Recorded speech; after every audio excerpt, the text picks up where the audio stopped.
Beneath the golden spires of the Imperial Palace, under mountains of forgotten stone and the endless weight of millennia, there exists a place where even the Emperor's light dares not tread. They are called the Dark Cells, and they are the burden of the Shadow Keepers. The vaults of Terra are not spoken of openly. Even among the High Lords, mention of them is fleeting, fearful.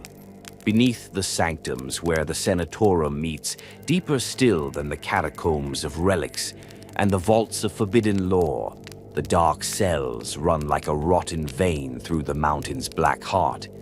81 levels deep, carved into the very bones of the world, they twist and spiral, seemingly without end. No one save the Adeptus Custodes knows the true depth or breadth of these cursed oubliettes, and even among them, only a few are entrusted to tread its halls. The air here is different. It clings to skin like oil, laden with a pressure that no natural atmosphere should possess. It is said that the stone itself remembers the terrors it contains, that the very walls whisper faintly with the psychic residue of ancient sins. Each step echoes strangely, lost to the endless void around it. Light struggles here. Even the radiant helms of the Custodians cannot fully dispel the oppressive dark. Instead, their glow is swallowed, leaving only muted halos bobbing like dying stars in a midnight sea. The corridors are lined with sigils burned into the rock by the Emperor's own hand, runes that pulse faintly, forming a cage of will and faith around the unspeakable prisoners entombed within. Heavy doors of black adamant, thicker than a bane blade is tall, block the way forward. Each portal is etched with the high Gothic of warning and lament, bearing names that mortal tongues were never meant to utter. What lies beyond those gates defies sane comprehension. Some cells hold relics of the dark age of technology, thinking engines that learn to hate, weapons that could unmake a sun, devices that speak across dimensions to minds beyond our galaxy. Others imprison entities, xenos that once ruled entire star systems with nightmare power, beasts that the Emperor himself fought and could not bear to destroy. And deeper still, in the cells closest to the very molten core of Terra, lie things without name, monsters that predate humanity, sealed away at the dawn of time. The custodians who walk these halls are unlike their gleaming brothers above. They are the Shadow Keepers, the black-shielded wardens, clad in midnight plate and armed with guardian spears etched with warding rites older than the Imperium itself. Their duty is simple but absolute, to ensure that nothing ever escapes the dark cells. Not a whisper, not a dream, not a memory. Each Shadow Keeper bears a key, crafted from the same unknown alloy as the throne's hidden mechanisms, granting access only to certain levels. No single custodian knows all the paths, all the locks. Redundancy is law. Contingency is survival. Should one fall, another stands ready. Should two falter, a third acts. Should three betray, a fourth will cleanse them all with blade and fire. The vigilance required is unrelenting. Time has no meaning in the depths. There is no sun, no bell, no changing of the watch. Only the endless, grinding pressure of duty. Custodians of the Shadow Keepers may spend decades, even centuries, without seeing the surface. They do not tire. They do not weep. They do not forget. Memory and discipline are their shield and sword alike. It was during the final years of the Unification Wars, when Terra was still a world of shattered nations and techno-barbarian kings, that the first of the Dark Cells were dug. In the aftermath of the battles for the Indonesic bloc, when the Emperor seized artifacts from vaults older than mankind's written memory, he recognized a terrible truth. Some evils could not be destroyed.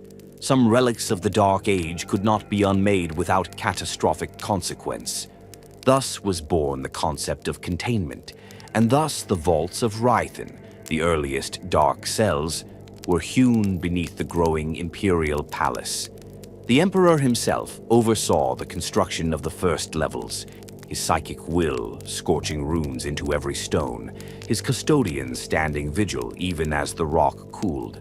Those earliest vaults housed horrors stripped from the fallen cities of Ursh, from the monstrous laboratories of the Pan-Pacific Empire, and from the dread tech cults of Mars before they bent the knee. Over time, the cells expanded. Each new threat, each recovered abomination demanded new depths, new locks, new guardians. During the Great Crusade, as the Emperor led his legions across the stars, the dark cells grew swollen with the plunder of 1,000 wars. Alien artifacts seized from defeated xenos empires, corrupted relics torn from the wreckage of failed human civilizations, warp-tainted devices unearthed from dead worlds. All were brought back, sealed away in silence and secrecy. When the Horus heresy broke the galaxy, the Shadow Keepers alone among the Custodes did not march to distant battlefields. Their duty demanded otherwise. As Terra burned, as the palace's outer walls were battered by traitorous hands, they stood their posts in the endless dark. It is said that even when the Eternity Gate itself was breached and the traitor legions poured into the inner sanctum, the dark cells remained inviolate, untouched by the hand of chaos. That is their pride, that is their curse, to stand where no victory is celebrated, no triumph sung. The Shadow Keepers do not win wars. They prevent catastrophes so great that their mere occurrence would annihilate the Imperium in an instant. Their success is measured not in glories, but in the cold, unbroken silence of the vaults. None may know what sleeps in the dark cells. That is the decree of the Emperor. That is the law of the Custodes. Even Gilliman, the returned son of the Master of Mankind, treads carefully around the subject. The risks are too great, the shadows too deep. There are prisons within prisons beneath the palace, locks upon locks, doors behind doors, each layer designed to outlast apocalypse. And still the Shadow Keepers watch, still they listen, still they guard. For as long as the Golden Throne burns, as long as Terra endures, there must always be wardens in the dark. Should they fail, there would be no second chance. Should the gates of the dark cells ever open fully, the Imperium would fall, not to war, not to treachery, but to terrors beyond the grasp of mortal fear. And so they remain, eternal, unyielding, unseen. The black shields at the heart of the palace, the sentinels of mankind's gravest sins, the Shadow Keepers. Before they were known as the Shadow Keepers, before the vaults of Terra stretched their black tendrils into the planet's heart, they were the warders of Rythan.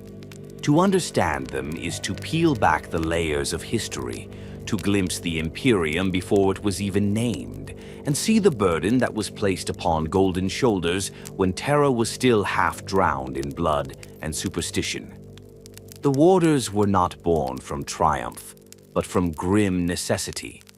During the age of strife, as warp storms strangled the stars and mankind turned upon itself in endless barbarism, Terra became a shattered ruin.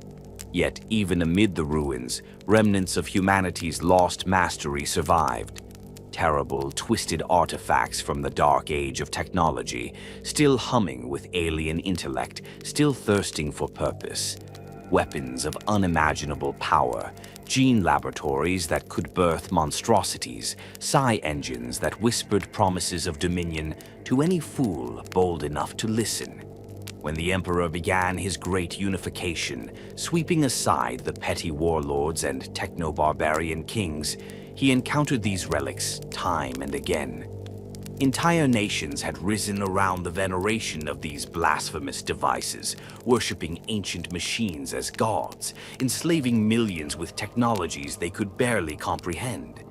It was not enough to destroy the kings and their armies. He had to sever the roots of corruption itself. He needed a solution not just for victory, but for eternity. Thus were the first warders of Rython chosen. Drawn from among his earliest custodians, those he had shaped most carefully, those who had already proven themselves unbreakable in will and incorruptible in soul. they were set apart. While their brothers marched to war across the battered plains and shattered citadels of old Earth, the warders were given a darker charge. They would be the jailers of humanity's sins. The site of Rython, a blasted wasteland that had once been a jewel of the Dark Ages' scientific achievement, was chosen for the first vaults. Beneath the poisoned skies and shattered domes, the Emperor commanded the excavation of vast underground chambers. Entire mountains were hollowed out. Vaults were lined with psychic dampeners and wards beyond mortal understanding. Custodians themselves labored beside servitor thralls and warp-shielded artisans, building the prison that would outlast them all. The warders of Rython swore an oath unlike any other given in the Emperor's service. It was a compact of silence, vigilance, and sacrifice. They would forsake the glory of conquest. They would not ride to the fanfare of planetary liberation, nor stand in triumphal procession. Instead, their victories would be invisible, their failures catastrophic. Their existence itself was to be a secret, known only to the Emperor and a chosen few. Their traditions were born in that grim cradle. Each warder learned the rites of locking and warding, rituals older than humanity itself. They memorized thousands of sigils, prayers of sealing that had to be spoken without error, lest the prisoner sense the weakness. They trained ceaselessly, honing their bodies and minds not for the battlefield's chaos, but for the meticulous demands of eternal watchfulness. A single misstep, a single lapse of attention could unleash an apocalypse. Unlike other custodians who forged personal names through valorous deeds, the warders of Rython took new names upon their induction, names of binding and remembrance. Each name was drawn from the lexicon of Rython, a living codex etched into the black walls of the lowest vaults. To speak a warder's name was to invoke their sacred trust. To betray it was to be cast out, name and soul alike, from the Emperor's grace. They developed their own martial forms, suited not to open war but to the close confines and desperate violence of containment breaches. The art of the binding blade, the mantle of chains, the iron watch. These were techniques designed to pin, to hold, to destroy, without allowing even a moment of enemy ascendancy. A warder was trained to fight not for victory, but for stalemate, to bind a foe so utterly that escape or resistance was impossible, no matter how terrible the entity's power. The early centuries tested the warders in ways that no one else could understand. Some prisoners were not merely dangerous, but actively malignant in ways that defied reason. Devices that could infect dreams and spread madness like a plague. Biological horrors that evolved faster than any weapon could kill them. Artifacts that defied causality itself, twisting time and probability around themselves in parasitic loops. Against these threats, the warders stood resolute. There are tales, preserved in fragmentary whispers among the Shadowkeepers today, of the first great crises. The Dream Coil, an ancient psi-weave that turned thoughts into reality, broke containment within the 3rd century of the Warder's vigil. The resulting nightmare almost consumed 3 levels of the vaults before the Warders sealed it away again, at the cost of nearly 1/5 of their number. Yet not a whisper of that catastrophe reached the surface. The Emperor demanded, and they delivered, absolute silence. It was during these centuries that the first mark of binding was established. Each warder bore it, a black sigil etched into the flesh over their hearts, formed not by ink or brand, but by psychic inscription from the Emperor himself. The mark was both badge and bulwark. It anchored the warders' souls against intrusion, giving them the strength to resist not just physical assaults, but psychic and existential corruption. The warders of Rython became a brotherhood unlike any other. They trusted only each other, their camaraderie forged in the unrelenting darkness. Friendships were rare among the Custodes at large, who viewed themselves as individual avatars of the Emperor's will. But among the warders, bonds were essential. No one could stand eternal vigil alone.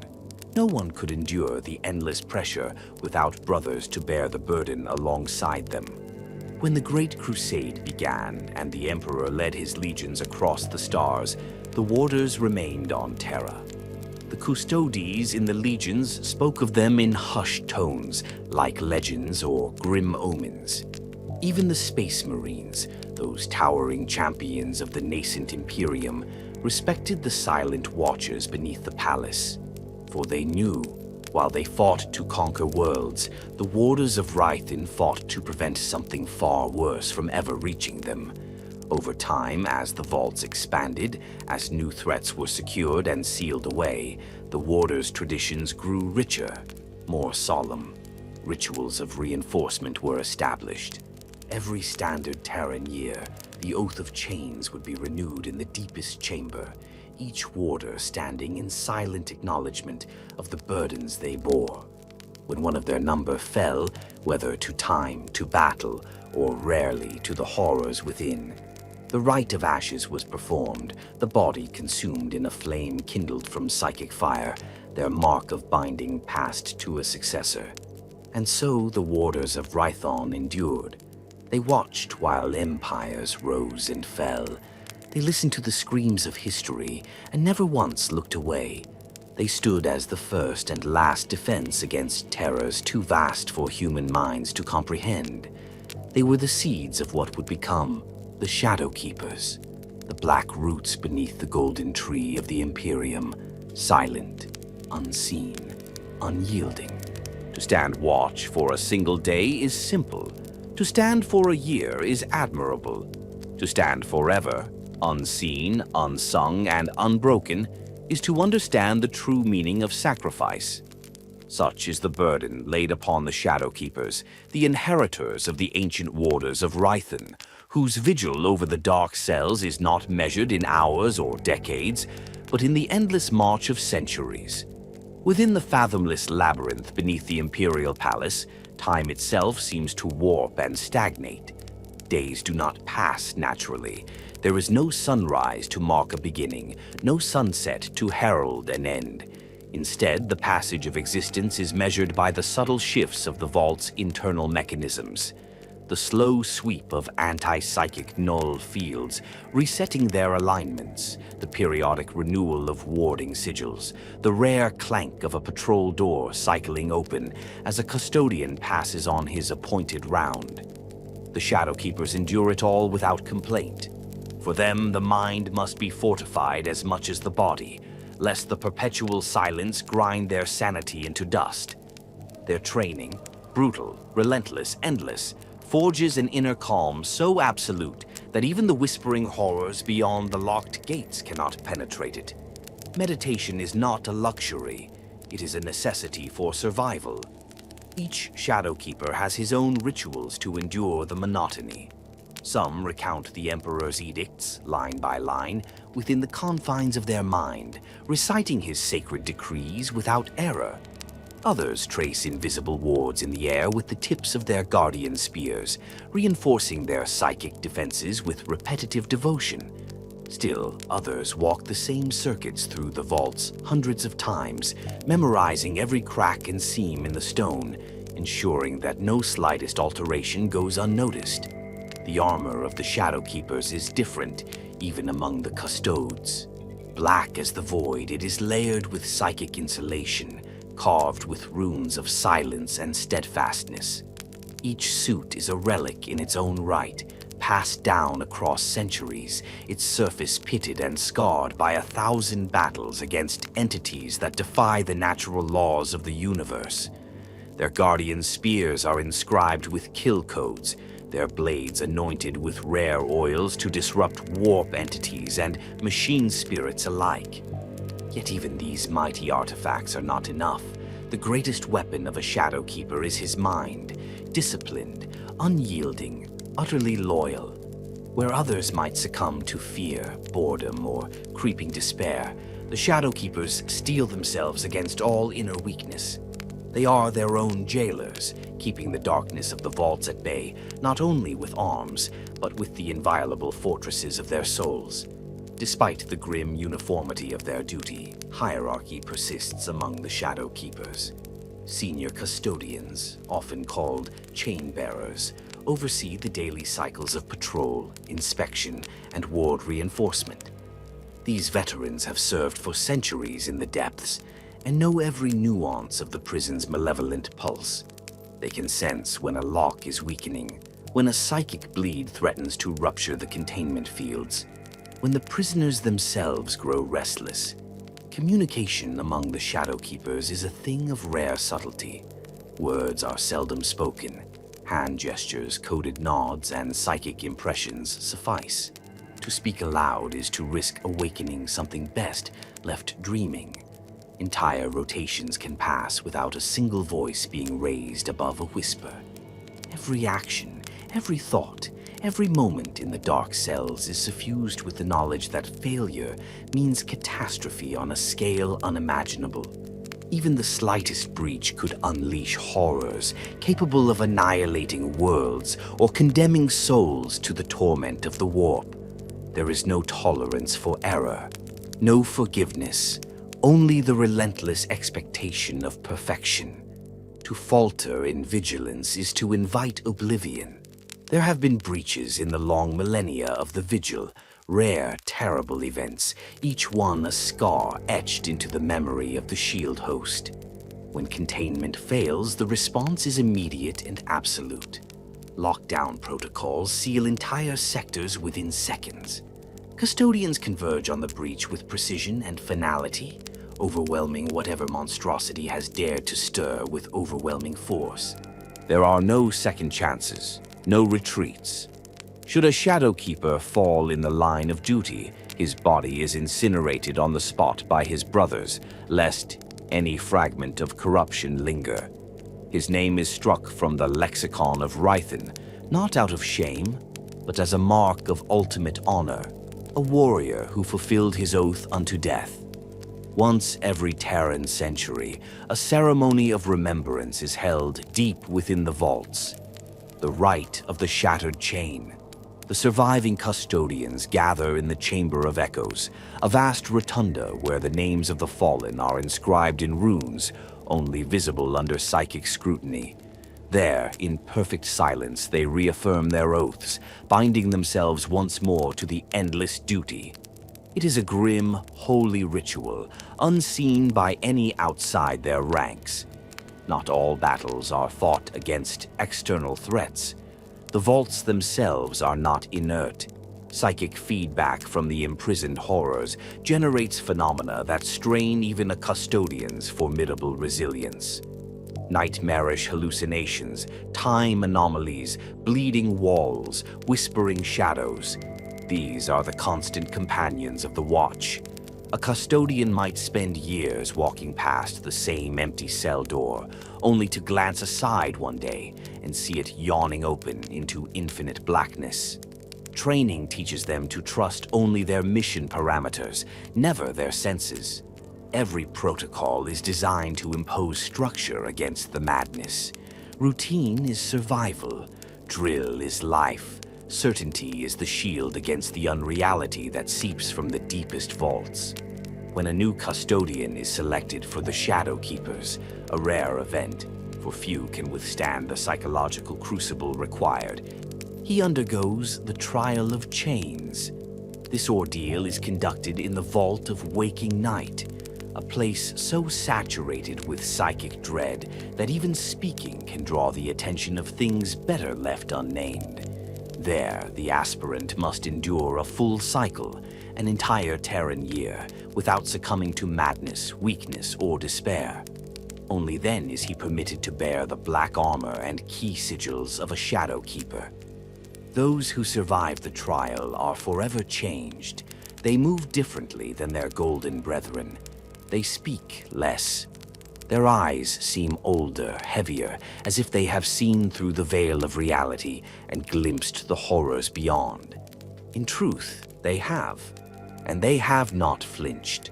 Among the Shadow Keepers, valor is not a matter of grand deeds or heroic stands. It is the simple, grinding perseverance of remaining unbroken against the weight of the impossible. Every day they endure is a victory for the Imperium. Every night they survive is another day that the darkness remains chained beneath the palace. It is said that if you stand in the deepest vaults long enough, you can hear the pulse of Terra itself, a slow, thunderous beat like the heart of a dying god. Whether it is the Emperor's will, the throes of the imprisoned horrors, or simply the world weeping beneath its burdens, none can say. But the Shadow Keepers listen, and they endure. And as long as they stand their vigil, the horrors stay locked away, and humanity endures in ignorance and safety. This is the eternal vigil. There are prisons within the dark cells whose gates are never touched, whose names are never spoken, whose very existence is denied even among the highest echelons of Terra. For it is not merely mortal threats that the Shadow Keepers guard. Beneath the throne world, in the Stygian abyss, lie the true terrors of old night, remnants of an age when humanity reached for godhood and plummeted into ruin. Long before the Imperium, before the collapse of the age of technology, mankind spanned the stars in glorious arrogance. They bent the fabric of reality to their will. They forged living machines, tamed genetic titans, and crafted devices capable of rewriting the laws of nature itself. But hubris invited catastrophe. When the warp storms came, when the galaxy turned against them, humanity's own creations became its executioners. Some were destroyed in the final wars of old night. Some were lost in the tides of the warp. But a precious, accursed few survived, scattered, broken, waiting. And it is these things that the Shadow Keepers guard. Not enemies in the traditional sense, but sins given form, nightmares made flesh and iron, bound now in the silent oubliettes of Terra. One such terror is known only by the codename the Slithering Dreamer. Recovered during the Unification Wars from the ruins of the Indonesic bloc, this creature defied any conventional taxonomy. Neither wholly biological nor wholly psychic, the Dreamer existed as a semi-corporeal presence, capable of infiltrating the thoughts of any being in proximity and reshaping their desires into grotesque living forms. Victims would mutate within minutes, their flesh sculpted into nightmarish parodies of human ambition. A scholar transformed into a thing of endless tongues, seeking forbidden truths. A warrior twisted into a mindless engine of endless slaughter. The Dreamer could not be slain by blade or bolter. It was only through the combined efforts of the Custodians and the nascent Sisters of Silence, wielding relics scavenged from the Black Wastes, that it was finally subdued. Bound in psycho-reactive chains and sealed in an adamantine sarcophagus, the Dreamer now lies entombed in Vault 31, where the psychic wards are renewed every 100 days without fail. Should even a single rune fail, the dream might slither free once more. Yet the Dreamer is but one among many. Another prisoner, older and more terrible, is the entity called the Eater of Gods. It was unearthed in the catacombs beneath Ursh, after the Emperor broke that war-mad empire beneath his golden heel. Those who gazed upon it saw only a shifting mass of iron and bone, pulsing with a heartbeat that did not match any living thing. Analysis revealed it to be a war construct, a weapon from the long-forgotten wars between mankind and the abominable intelligences that once ruled the stars. But the Eater of Gods was more than machine. It carried a fractured consciousness, something hungry, something endlessly replicating. Legends say that in the final days of Ursh, the Eater consumed entire armies, flesh, soul, and spirit alike, reducing proud generals to gibbering biomass, their existence overwritten by the engine's monstrous will. The Shadow Keepers do not attempt to study it, they merely maintain its prison. A suspended nullfield chamber nested within Vault 17, kept isolated by layers of void shields and psychic anathemas. Custodians posted to its level are rotated every 20 days, even by the standards of the Eternal Vigil. So corrosive is the Eater's ambient presence that even a custodian's mind can begin to fray under its unseen influence. Some threats imprisoned below Terra are not creatures, but devices, relics crafted by ancient human hands with purposes so blasphemous that even describing them courts madness. One such device is catalogued simply as Object 04-A, the sevenfold Trimiasma. It appears to be a crystalline lattice, roughly the size of a human skull, carved into interlocking recursive geometries. To the untrained eye, it is a beautiful relic, shimmering with internal light. To the wise, it is an artifact of ultimate dread. The sevenfold Trimiasma does not kill directly. Instead, it unravels causality. Wherever it is taken, coincidence and probability twist into lethal patterns. A leader's most trusted advisors turn traitor without cause. A city's defenses crumble at the precise moment of invasion. A son strikes down his father for imagined slights. Entropy accelerates. Trust rots. Entire civilizations collapse into anarchy, undone not by invasion but by invisible treachery seeded by the Trimiasma's malignant presence. It is believed that the device was once used as a weapon of subjugation by ancient technoclades, a method of toppling star empires without ever firing a shot. It now rests within a stasis vault, surrounded by probability-dampening fields, under watch more constant than almost any other relic in the dark cells. Even the Custodes treat its presence with profound unease, and many whisper that merely glimpsing it too long can doom a soul to quiet, inevitable betrayal. Yet, for all the horrors that technology birthed, none are more feared among the Shadowkeepers than the ancient prisoners whose existence predates human memory itself, the so-called nameless things. There are vaults deeper than any standard chart records, older than the palace itself, sealed by methods forgotten by all but the most senior among the Custodes. These cells contain beings, if they can be called beings, that were ancient when the first human ancestors lifted stones as weapons. Their names are unknown, their motives unknowable. They exist outside of linear time, outside of comprehensible physics. Some are glimpsed only when containment fails momentarily. A crack in the vault seals, a whisper in the psychic noosphere, a flicker of impossible movement caught by automated scryers. One custodian, veteran warden Ethan Keyless, once stood a single rotation outside Vault 01 during a containment event.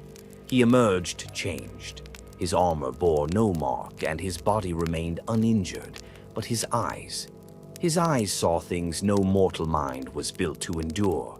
He spoke only once before requesting the right of final sealing, a sacred execution reserved for those whose souls have been fatally compromised. "It looks back," was all he said. The Shadowkeepers do not question. They do not seek to understand these prisoners. Knowledge is peril. Curiosity is death. Their purpose is simple, terrible, absolute: containment. When the Great Rift tore open the galaxy, it is whispered that some of the terrors grew restless. Seals weakened, locks trembled under the psychic screams of a wounded galaxy. Entire squads of custodians were lost, reinforcing the wards. None speak of those battles, none sing songs of those victories, for there can be no victory against the terrors of old night, only temporary triumphs, fleeting respites in an endless war against entropy and madness. These horrors remain, even now, far below the throne. They dream, they wait, they yearn for the day the vaults crack, and Terra once again faces the judgment of its forgotten sins. But the Shadowkeepers remain also, silent, tireless, unbreakable. For so long as a single black-armored custodian stands in defiance, the terrors will know only imprisonment, and humanity will be spared the terrible price of its forgotten past. It is a rare and terrible thing for the Shadowkeepers to abandon the vaults. Their duty to the dark cells is absolute, their oaths binding even unto death. Yet history records one moment, one black chapter in the annals of the Imperium, when even the eternal jailers were summoned to the battlefield. It was a summons they could not refuse. It was the burning of Prospero. The world of Prospero was a jewel of psychic brilliance, a beacon of forbidden knowledge. Its rulers, the Thousand Suns Legion under Magnus the Red, delved deeply into the mysteries of the Immaterium, wielding power that could shape reality itself.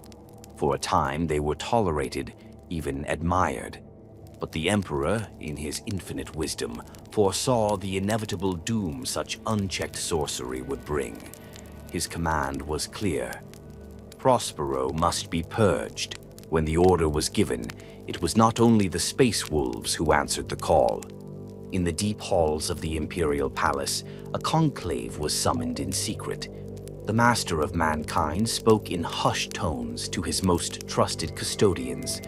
Among those assembled were the ancient warders of Rythen, the ancestors of the Shadow Keepers, clad in their blackened plate, their helms masked and unspeaking. He did not command them. He did not plead. He merely asked a question. Will you stand sentinel against a greater darkness? The warders understood without further explanation. If Prospero's secrets bled unchecked into the galaxy, no vault, no chain, no ward would be strong enough to contain the consequences. Sorcery, left untethered, was a cancer that would consume not just Prospero, but Terra itself. Thus, with heavy hearts and grim resolve, a detachment of the warders departed from the dark cells for the first time in living memory. It was a silent procession, witnessed by none save a handful of solemn scribes. The vaults were not left undefended. A skeleton watch remained, bolstered by desperate contingencies. But the departure was a risk, unlike any the Shadow Keepers had ever taken. They wagered the safety of humanity against the necessity of war. They joined the censure host, a force of space marines, sisters of silence, and custodians tasked with bringing Prospero to heel. Yet while the Legio Custodes, in gleaming gold, marched openly alongside the wolves of Russ, the black-shielded warders remained hidden in the shadow of the advance, a blade sheathed until the precise moment of need. The journey to Prospero was a trial unto itself. The storms of the warp howled with unnatural fury, as if some unseen force sought to thwart their passage. Psychic interference plagued the fleets, causing instruments to fail and navigators to scream in their sleep. Some whispered that Magnus, with all his prescient might, sensed their coming and sought to delay the inevitable. Yet the custodians endured. They pressed onward through madness and fire until at last the pale red sun of Prospero rose before them. The assault was swift and merciless. The space wolves, baying for blood, descended upon the shimmering towers of Tisca like wolves upon lambs. Fire and bolter shell rained from the heavens. Titans strode the streets, their god engines reducing monuments of art and learning to rubble. Against them stood the Thousand Suns, sorcerers whose psychic might could shatter mountains and reshape armies with a thought. The battle raged in the open, where mortals could witness and record. But in the hidden places, the vaults beneath Tisca, the sealed libraries, the secret sanctuaries, another war was waged, unseen and unspoken. It was here that the warders of Rythen made their stand. Their mission was not conquest, it was containment. With silent efficiency, they infiltrated the labyrinthine catacombs beneath the city, seeking out relics and artifacts that defied natural law. They moved with deadly purpose, extinguishing sorcerers who guarded forbidden knowledge, severing the lines of power that fed the great libraries. Each encounter was brutal, swift, final. No mercy was shown, no quarter given. In the deepest crypts, they found horrors that even the Thousand Suns dared not unleash. caged warp beasts bred for conquest, shards of entities that should not exist within the Materium, devices crafted from the flensed thoughts of enslaved psychers, their designs pulsing with malevolent purpose. The warders sealed these things in psycho-reactive sarcophagi, binding them with chains of nullite and adamant. Where containment proved impossible, they destroyed utterly, burning knowledge and artifact alike in searing fields of anti-psionic energy. Better to consign precious lore to oblivion than allow it to taint the stars.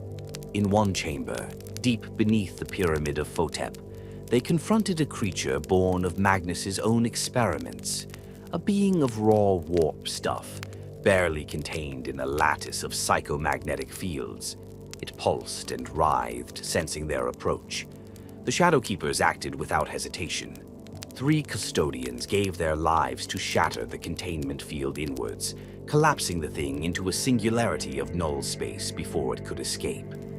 Above, the battle reached its fevered pitch. The psychic backlash of Magnus's defiance sundered the heavens, and the full horror of the Thousand Suns' corruption was laid bare. Even as Tiska burned, the warders continued their grim harvest, dragging every shard of forbidden lore, every scrap of dark potential, back into containment. When the battle ended, when the city lay in ruins and the surviving Thousand Suns fled into exile, the warders withdrew as silently as they had come. They bore with them sealed reliquaries, containers etched with layers of ciphered warnings, relics that would never see the light of day again.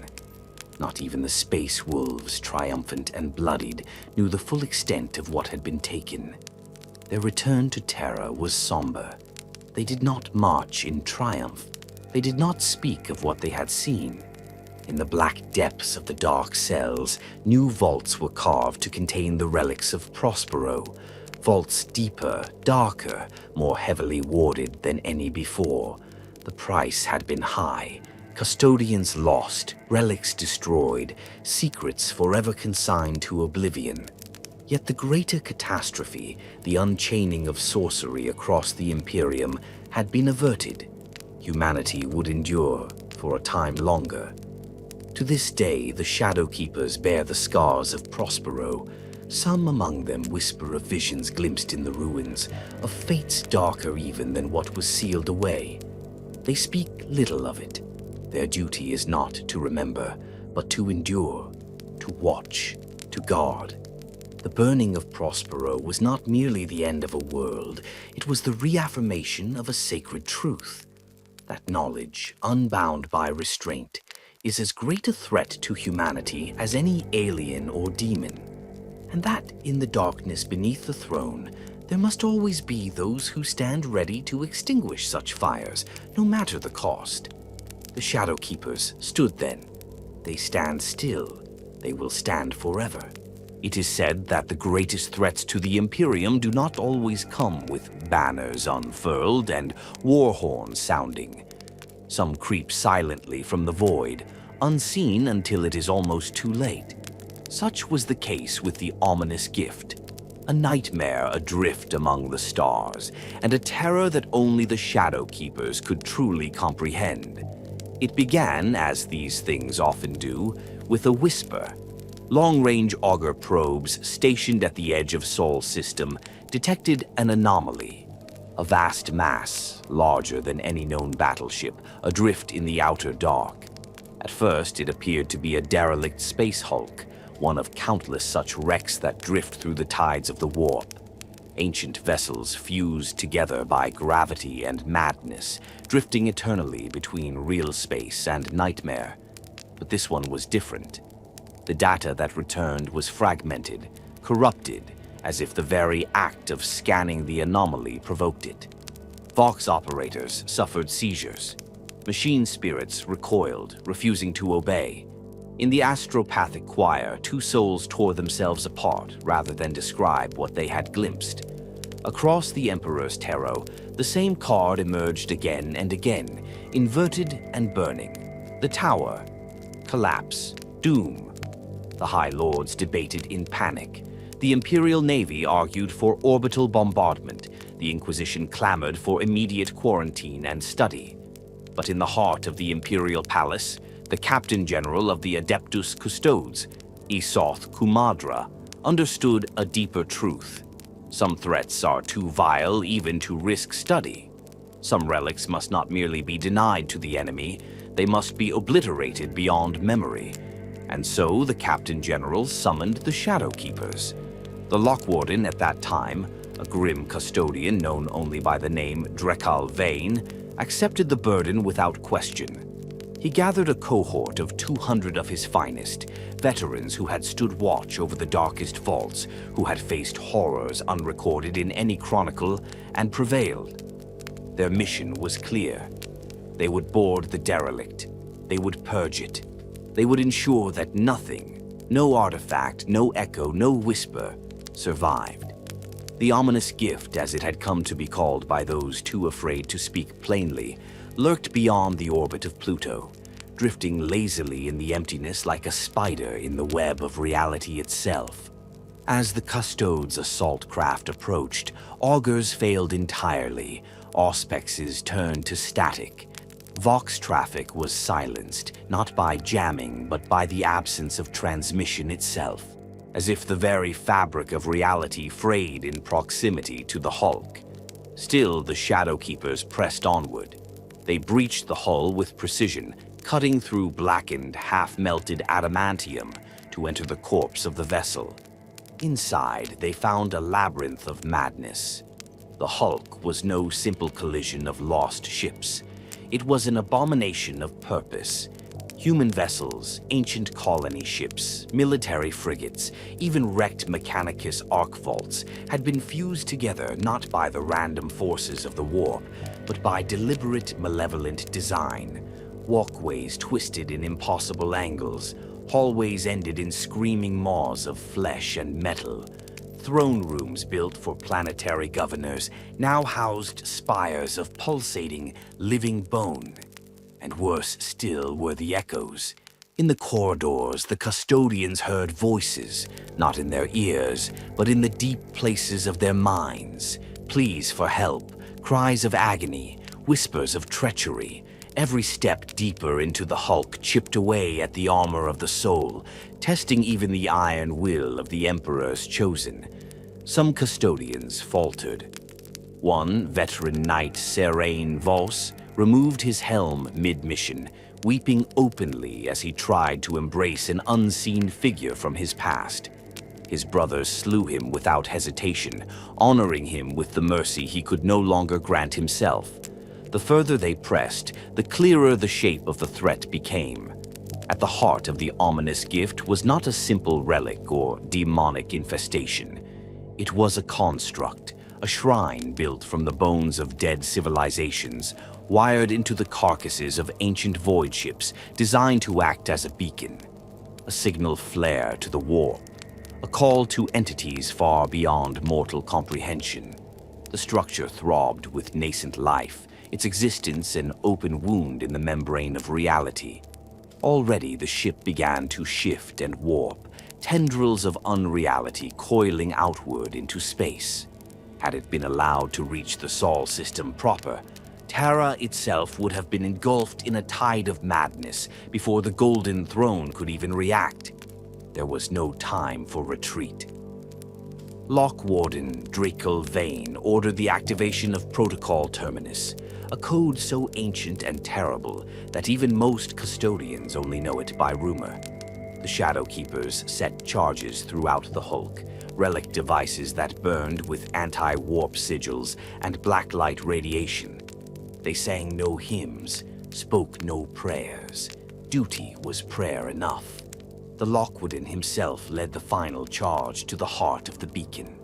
There, upon an altar of screaming metal, he planted the Emperor's Bane, a singularity grenade crafted in the darkest vaults beneath Terra, a weapon reserved for threats so profound that no lesser tool would suffice.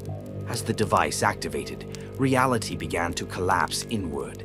The hulk buckled and groaned, pulled into a screaming black wound in the fabric of space. Custodians fought their way back to the assault craft, dragging wounded brothers through corridors that no longer obeyed the laws of physics. Not all made it. Of the 200 who boarded the ominous gift, fewer than 90 returned. When the Hulk imploded, it did so without fanfare. One moment it was a wound upon existence. The next, it was gone. Erased from real space, its corruption devoured by forces too ancient for mortal comprehension. The returning custodians were not celebrated. There were no banners raised, no victories sung. Instead, they returned to the vaults of Terra in silence. Those who survived bore scars deeper than flesh, wounds upon the soul, cracks in the perfect armor of their minds. Loch Warden Drekal Vaughn was among the dead, consumed in the singularity he unleashed. His name is etched upon the hidden wall of chains, honored by his brothers but unknown to the galaxy he saved. And the ominous gift passed into legend, a name spoken only in the deepest halls, a cautionary tale for those who believe that all threats can be confronted openly. The Shadow Keepers know better. They know that some horrors must be erased utterly, without witness or memory, that the cost of survival is silence, that the greatest victories are those no one will ever know. Thus did the Shadow Keepers fulfill their oath once more. Thus did they save mankind from a doom it never even glimpsed. For 10,000 years, the throne of Terra burned with constant withering light, and beneath its shadow, the Imperium endured. But light, even the Emperor's light, casts shadows, and in the final centuries of the 41st millennium, those shadows deepened into madness. The High Lords spoke of strength, of stability, of unbroken tradition. Yet within the great hallowed halls of the Imperial Palace, cracks had begun to spiderweb unseen. Cracks not merely in stone or steel, but in spirit. And nowhere were those fractures more lethal than in the silent depths, in the vaults guarded by the Shadow Keepers. It began with whispers. Pilgrims arrived by the billions, as they had for millennia, drawn by the promise of proximity to the master of mankind. They filled the echoing cathedrals, the endless shrines, the sprawling cities that had over centuries fused into one unbroken mass around the palace. They brought prayer and desperation. But they brought something else too, doubt. There were rumors among the common folk. Rumors that the Emperor no longer stirred upon the golden throne, that his soul had flickered, that Terra was vulnerable. Faith, once absolute, began to mutate. Cultic movements sprang up in the shadows, not the open heresies that the Inquisition could crush with fire and blade, but subtler blasphemies, doctrines that claimed Terra must be tested, that the Emperor's silence was a call for action, that humanity must prepare for his death, or hasten it to achieve rebirth. Most of these were little more than desperate nonsense, harmless in their feebleness. But some found their way deeper. Some reached into the very institutions sworn to defend him. In the dark cells, the change was first felt as a prickling on the edge of perception. Servitors, once utterly obedient, began to falter. Maintenance drones deviated from prescribed routes. Logic engines produced calculations marred by irrational variables. The vaults themselves seemed to thrum with uneasy tension, as if some hidden pressure was building, unseen but relentless. The Shadow Keepers responded as they always had, with vigilance, precision, and silence. Patrol schedules were doubled, psychic wards were reinforced, ritual cleansings of the soul became more frequent, more brutal. Yet even their superhuman vigilance was not enough to entirely hold back the tide. The first true breach came not from without, but from within. A dark cell door, one sealed since before the end of the Horus heresy, was found ajar. Only slightly, only by the barest crack, but enough that the stasis fields inside had degraded. Within, a relic of unimaginable malignance, the Echo Locus, stirred from its long dormancy. The Echo Locus was no beast of flesh, no demon in obvious form. It was a frequency, a self-sustaining psychic signal, woven into a crystalline lattice of unknown origin. It had no voice, no mind. It simply was. And its presence infected the minds of men like a slow, insidious disease. 3 Shadow Keepers were found in the vault corridors, kneeling motionless, weapons discarded, heads bowed as if in prayer. When approached, they rose in perfect unison and attacked their brothers, fighting with a coordination that defied even custodian reflexes. It took the combined might of 2 squads to bring them down. Their bodies were incinerated, their names struck from the rolls, their armor melted and buried under unmarked shrines deep beneath the palace. The Echo Locus was resealed at a terrible cost, and the protocols guarding the vaults were rewritten overnight. But that was only the beginning. Across Terra, the underbellies of the palace swarmed with unease.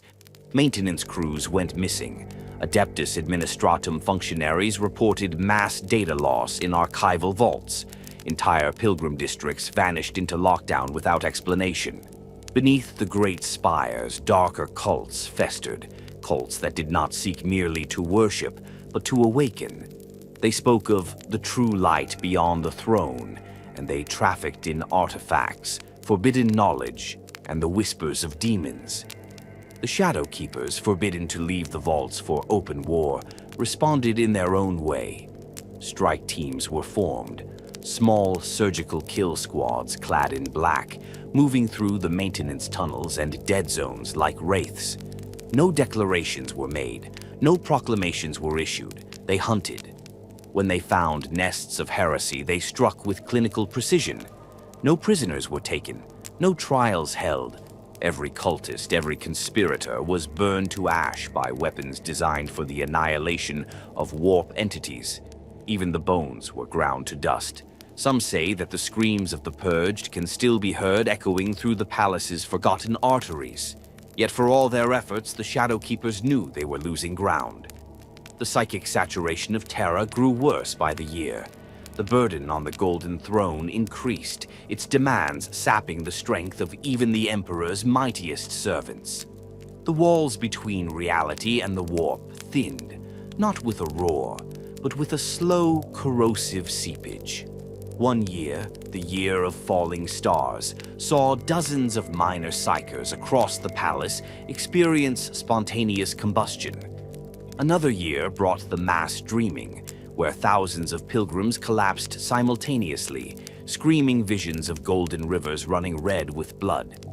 Throughout it all, the Shadow Keepers maintained their vigil. They adapted their rituals, devised new containment fields, implemented harsher training regimens. They made no complaints. They asked for no aid. Their greatest fear was not invasion. It was corruption. If the vaults themselves were compromised from within, if the dark cells fell prey to the rot infecting Terra's soul, the consequences would be beyond imagining. And so the Lockwoodin of the time, Sarthan Vilas, called the Black Anchor, issued the Edict of Severance. All non-custodian personnel were purged from the dark cell's periphery. All servitors were deactivated and incinerated. All cogitator systems were severed from broader palace networks. The vaults became an island unto themselves, cut off from the creeping madness above. Even communication with the Captain General was reduced to the barest minimum, transmitted via encrypted hardlines under layers of psychic shielding. The Shadow Keepers turned inward, becoming even more isolated, even more secretive. Some among the wider Adeptus Custodes wondered if they had fallen into despair, if they had become as lost as the prisoners they guarded. But those few who glimpsed the watchers of the dark cells during those black years knew otherwise. Their armor was blacker, their eyes sharper, their resolve colder and harder than ever before. They had seen the storm coming. They had tasted its bitterness, and they had steeled themselves to endure it. Thus, when the Great Rift tore open the galaxy and plunged Terra into its darkest hour, the Shadow Keepers were already prepared. They had fought madness in silence. They had hunted corruption in secret. They had become weapons honed not against armies or traitor legions, but against the slow, insidious decay of hope itself. In the years of madness, the Imperium trembled, faith faltered, heroes fell, but the vaults of Terra remained sealed, the chains held, and in the darkness beneath the Emperor's throne, the Shadow Keepers stood their eternal vigil, grim, silent, and unbroken. When the sky itself split and the cicatrix maledictum bled across the stars, Terra, the cradle of mankind, the throne of the Emperor, found itself, at last, besieged once more. It was not the traitor legions this time, nor the heretic warlords of the scattered galaxy. It was something far older, purer. It was war in its most primal form, the fury of the warp made flesh. And at the heart of that fury, the Lion's Gate stood alone. In the days before the storm broke, the Lion's Gate spaceport had been a monument to humanity's triumphs. It was the main artery through which Imperial might flow to the stars, the vast landing fields where the Emperor's hosts had once assembled to conquer the galaxy. Its towering bastions and fortified walls were thought unassailable, the great landing pads so immense that even the largest void ships could rest upon them like birds upon a roost. But when the rift opened, when the galaxy itself screamed in agony, the Lion's Gate became a target. The demonic hosts of Khorne, blood-mad and numberless, tore free from the Immaterium and poured down upon Terra's defenses. World engines groaned, titans shook. The palace itself trembled.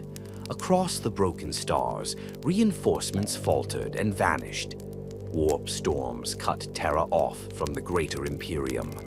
There would be no aid, only those already upon holy Terra would stand against the tide. The Captain General, Trajan Valoris, marshaled the Legio Custodes. Sisters of silence, silent and grim, drew their blades. The Imperial fists, scattered remnants and inheritors of Rogel Dorn's legacy, took their places along the bulwarks. And in the dim, sealed vaults of the Imperial dungeon, the Shadow Keepers faced an impossible decision. The Lock Warden of that dark time was Borsa Thirsk, a giant even among Custodians, whose black armor bore the burnished scars of 1,000 battles fought in silence. His duty, above all else, was to the dark cells. No command from the High Lords could order their abandonment. No decree, not even from the Master of Mankind himself, could unbind their oaths. Yet the reality could not be denied. If the Lion's Gate fell, Terra would burn. And with it, the dark cells would be rendered meaningless, overrun, plundered, or simply consumed by the roiling madness of the warp. Thus, in what some later called an act of heresy, and others, a greater form of loyalty, Lockwarden Thirsk made his choice. He would divide the watch. A third of the Shadow Keepers would remain, entrenched deeper than ever before, locking the vaults with fail-safes and dead-man mechanisms. These Custodians would hold the dark cells or die within them. No reinforcement would come, no retreat permitted. The rest Thirsk led personally to the surface. Clad in their blackened armor, faceless behind ornate helms, the Shadow Keepers marched into the light of battle for the first time since Prospero's burning. They moved like a storm of living iron, silent even as Terra itself howled. They took their place along the inner ramparts of the Lion's Gate, not as conquerors or saviors, but as executioners. The first wave struck like a tidal force of blood and iron. Demons by the thousands surged forward, howling praises to Khorne, their blades wet with the ichor of countless mortal victims. Flesh hounds tore across the killing fields, scenting the fear of mortal defenders. Bloodthirsters, towering monsters of hate incarnate, led the charge, each a god unto itself. The Custodes met them with spear and shield and storm. But it was the Shadow Keepers who turned the tide where it was thickest. Wielding relics forbidden even among the broader ranks of the Adeptus Custodes, They shattered demonic constructs with graviton mauls and null-field projectors. They tore down bloodthirsters with the ritual blades of binding, weapons forged not for mere killing, but for annihilation of spirit and soul alike. The Sisters of Silence fought at their side, their psychic null fields cutting deep wounds into the fabric of the warp-spawned horrors, blunting the demon's raw fury. Where a sister fought beside a shadow keeper, reality itself seemed to harden, as if Terra's ancient spirit, battered but unbroken, rose up to defy the madness. Hours stretched into days, days into an endless blur of violence. Again and again the walls shook. Again and again breaches were forced and held by blood and will. At one point, a greater demon of Khorne, so vast that its wings blotted out the dying light of soul itself, breached the third inner gate. It smashed through the defenders with contemptuous ease, its axe carving trenches of blood and fire through the ranks. It was Lockwarden Thirsk who stood against it. With a wordless roar, he met the beast in single combat, his guardian spear a blur of sanctified gold and blackened steel. For an hour they fought, their blows shattering stone, melting ceramite, warping the very air with their violence. When the demon finally fell, skewered and dragged screaming back into the Imperium, Thirsk himself was left standing, barely, his armor shattered, his blood soaking the hallowed ground. He did not leave the line. None of the Shadow Keepers did, for they knew the stakes. They knew that to fall was to invite something worse than death, to allow the horrors they guarded to be unleashed into a world already aflame. And then, as suddenly as it had begun, the storm began to abate. Reinforcements from Guilliman's Indomitus crusade, thought lost, broke through the warp storms in the nick of time. The Primarch himself returned to Terra, his forces crushing the remaining demonic incursions and securing the battered world. The Lion's Gate held, barely. The ground before it was a charnel pit of broken bodies, shattered armor, and still smoking relics. Blood seeped into the bedrock. The air stank of ozone, burnt flesh, and lingering hatred. Among the ruins, the Shadow Keepers gathered their wounded. They made no speeches. They sang no hymns. They simply turned and marched back into the dark. Back to the vaults, back to the silence. Only later, much later, would the records be amended to include their contribution. Even then, most within the Adeptus Terra would only find a single cryptic notation. Auxiliary Custodian Forces, unknown designation, present at Lion's Gate, accounted for. But the Shadow Keepers needed no recognition. They had fulfilled their duty, protecting Terra not just from the enemy without, but from the greater catastrophe that would have followed. They had fought, they had bled, they had endured, and beneath the Emperor's dying light, they resumed their eternal vigil. The sky was broken, and no hand, no fortress, no oath could mend it. When the Cicatrix Maledictum tore through the galaxy, it did not come with warning nor mercy. It did not arrive like a storm that could be seen on the horizon, rolling in with time enough to prepare. It came as a convulsion, a sundering of the very fabric of reality, a shuddering scream of the universe itself that no mortal mind could fully endure. Even on Terra, even within the hallowed walls of the palace itself, the shock was felt.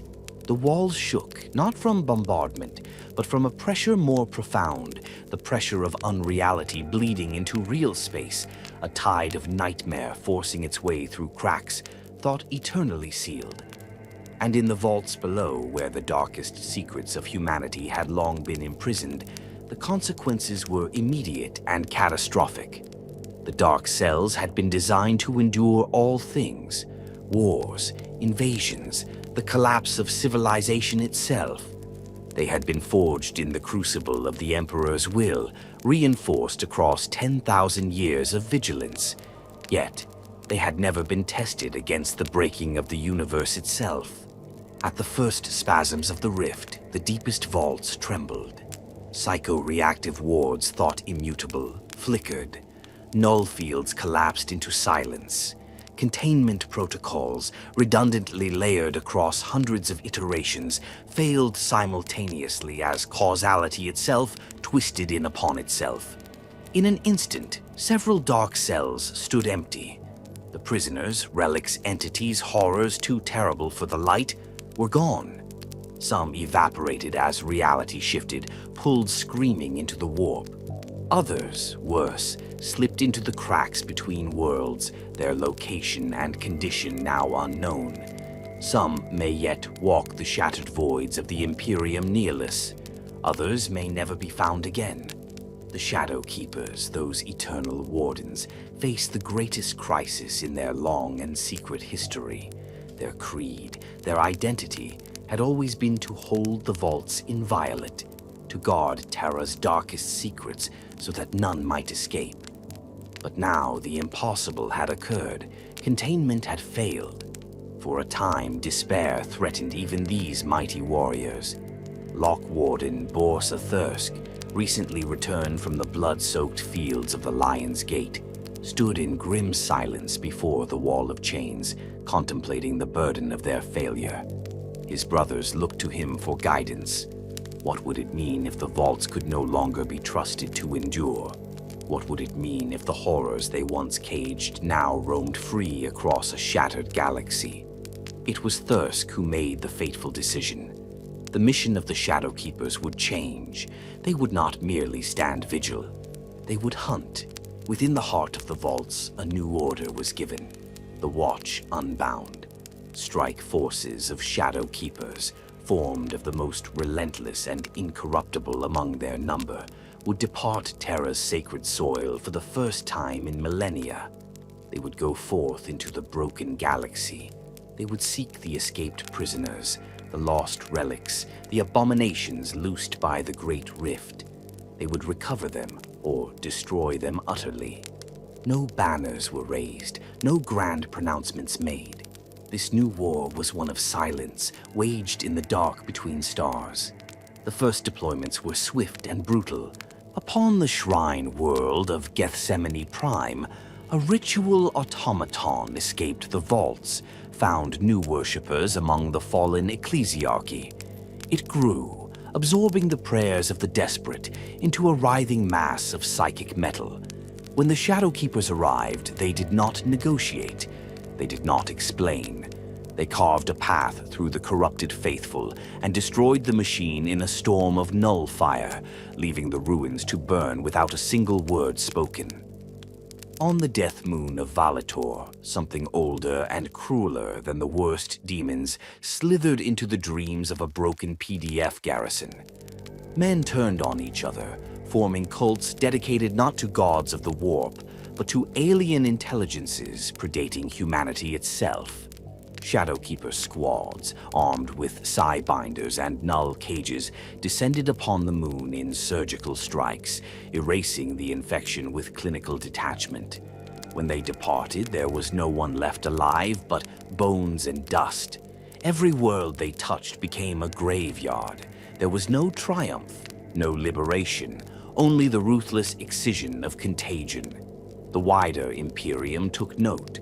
To most Imperial commanders, the Shadow Keepers were a mystery within a mystery, black-armored custodes who appeared without warning, wrought slaughter, and vanished without explanation. To Inquisitors and Cardinals alike, they were a terror, untouchable, unquestionable, and utterly beyond mortal jurisdiction. But there were whispers even among the Custodians. Some said that in their long years in the dark cells, the Shadow Keepers had become something other than mere warriors, that they had stared too long into the abyss, that their humanity, such as it had ever existed, had been burned away, leaving only purpose, that they could no longer distinguish between necessary sacrifice and needless slaughter. The truth was more terrible still. The Great Rift had changed not just the galaxy, it had changed the very nature of vigilance. The vaults were no longer enough. The chains of the past could not bind the future. The Shadowkeepers understood now that evil could not merely be imprisoned and forgotten. It could not merely be contained. It had to be hunted, relentlessly, eternally, across a galaxy that no longer obeyed the Emperor's order. They had become predators. And in so doing, they had become something new. Not just jailers, not just guardians, but reapers. They spoke little of these changes. To their brothers among the Legio Custodes, they remained aloof, distant, inscrutable. They returned to Terra between deployments only long enough to offload recovered artifacts into newly carved vaults, deeper, darker than before, and to prepare for the next hunt. The dark cells still existed, but now they were mere staging grounds. The galaxy itself had become the prison, and the Shadowkeepers would never again be content to stand idle. Thus began the Great Hunt, a silent war waged across two halves of a sundered galaxy. A war without banners, without songs, without end. The rift would widen, chaos would deepen, worlds would fall, but for every horror loosed into the stars, a shadow followed. A black-armored sentinel with eyes like burning coals, bearing the Emperor's unseen wrath into the broken dark. For the chains must be reforged, and the hunt would never end. In the wake of the Great Rift's birth, as the Imperium Nihilus drowned in madness and Terra licked its wounds from the demon siege, a call echoed across the broken stars, a call for fortresses to be raised anew. And none was greater, none more sacred than the Phalanx. The Phalanx, the mobile star fortress of the Imperial Fists, was more than a weapon.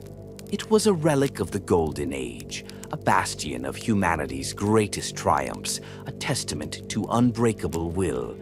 Crafted long before the coming of the Emperor, it had been wrested from the void by Rogel Dorn and made the stronghold of his sons.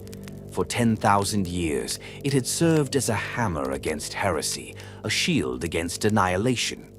But time, treachery, and entropy had gnawed at even the Phalanx's titanic frame. The wars of the Long Vigil had drained its strength. Traitor saboteurs, xenos infiltrators, and the gradual decay of forgotten systems had left it weakened. During the Black Crusades, it had suffered grievous damage, its internal sanctums violated by warp horrors. By the time of the Great Rift, it was little more than a hollowed carcass adrift above Terra, a monument to glories fading. The Imperial Fists, stubborn, proud, unyielding, resolved to restore it. But there was a problem. Much of the Phalanx's core technology was lost to time. Its ancient reactors, its reality anchor generators, its psychic shield harmonics. These things had been built by hands that no longer existed. The chapter's tech marines, even those trained by the Adeptus Mechanicus itself, found themselves stymied. They could repair what they understood. They could replace what was common. But the heart of the fortress, its soul, lay dormant, locked behind mysteries too deep for any living mind to grasp. And so, in desperation, an emissary was dispatched to Terra. He came not with demands or petitions, but with humility. A veteran captain bearing the sigils of half a dozen crusades knelt upon the basalt steps of the Imperial Palace and offered the only thing the Fists had left to bargain with: loyalty. Loyalty, and a request. The High Lords refused him. The Mechanicus turned him away. Even the Lord Commander, Robute Guilliman himself, offered only grim silence. But others heard. In the blackest vaults of the Imperial dungeon, the Shadowkeepers listened. They had fought at the Lion's Gate. They had bled for Terra's survival. They knew, better than any, that symbols mattered, that bastions must stand not merely for defense, but for faith. The Phalanx was not just a weapon, it was a promise, and promises once broken invited doom.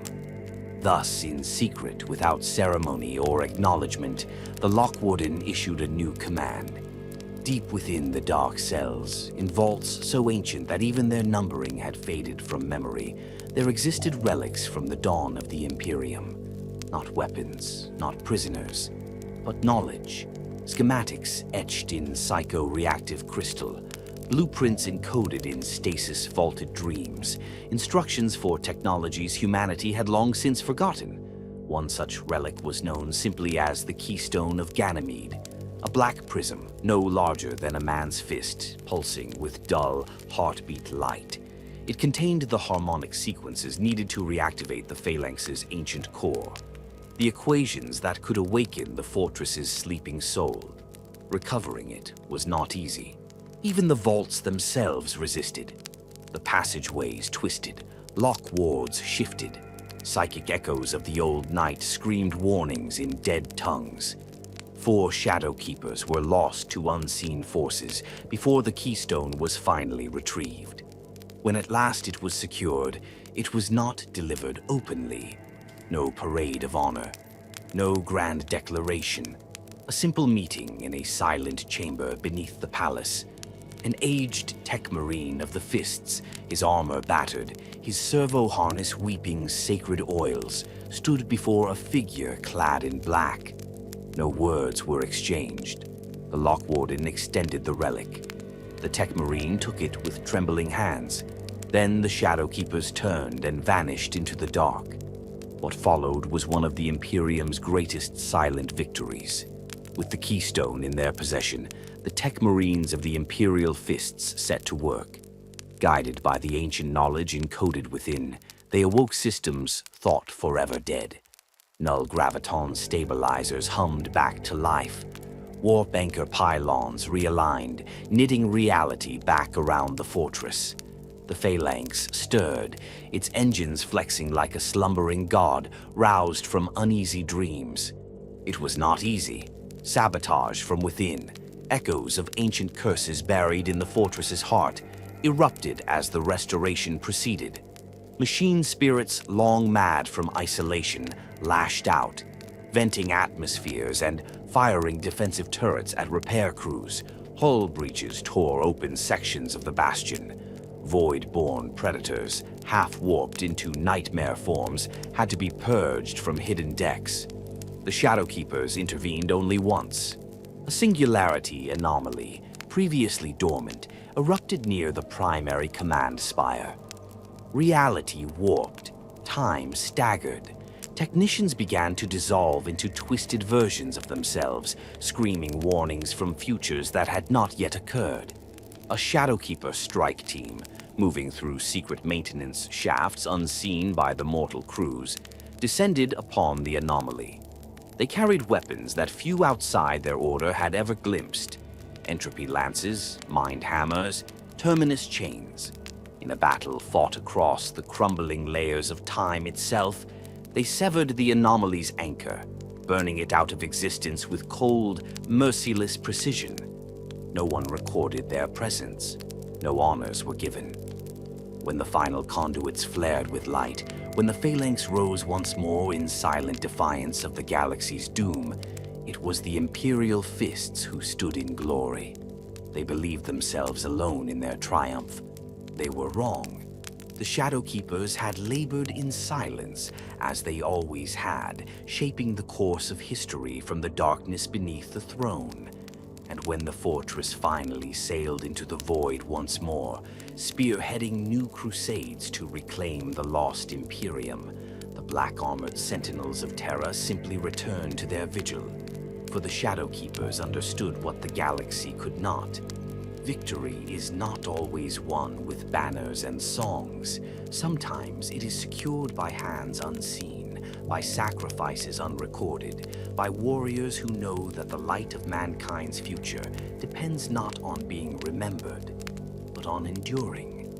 The phalanx had been reborn, and behind its shining walls, in the deepest silences of the void, the chains of vigilance were drawn tighter still.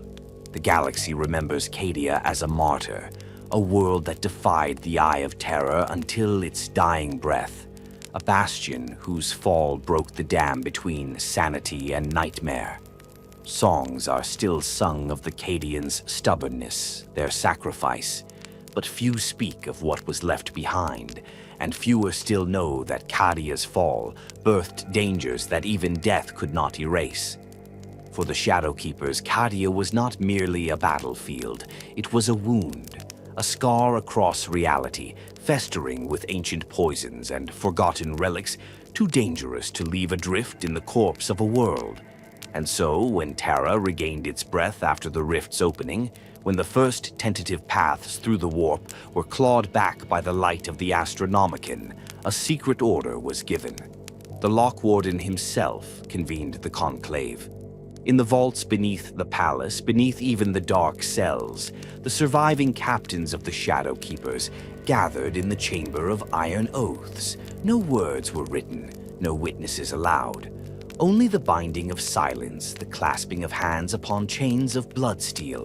The mission was clear. They would go to Cadia, they would find what survived, and they would destroy or seal that which should never have tasted freedom. The journey was perilous. Even after the rift stabilized into its bleeding wound across the stars, the paths to Cadia remained treacherous. Warp storms raged unpredictably, the tides of unreality gnawing at every navigator's mind. Lesser vessels were torn apart by psychic tempests or devoured by unseen predators lurking in the shallows of the Imperium. But the Custodes are no mere mortals. The Shadowkeeper's strike cruiser, the Black Edict, was a relic from before the heresy.